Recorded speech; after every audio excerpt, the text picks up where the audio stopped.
Hey guys, it's Steve with Clean Mesh Studio, and I'm back with another quick tutorial. In this one, we're just going to jump into edit mode with the cube, and we're going to put one loop cut right in the center. I'll quickly select face mode, and I'm just going to select one side, do an insert, G and Z, bring it up, extrude, scale it down. Now the fun thing is you can jump right into edit mode, pick up say number 3 view, press Z and go into wireframe, select these two faces and then hit X and delete those faces.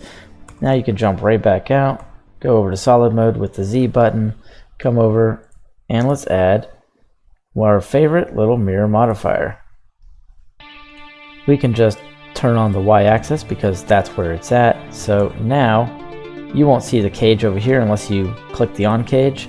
But if I was to do anything over here, it happens over there. So if I make an insert here and bring it in, you'll see it makes it. Just click the on cage if you want to see the stuff, and it's really cool. And now you can model one piece as two, and if it's sort of clipping a little bit, you can fix that with the clip start and merge them together.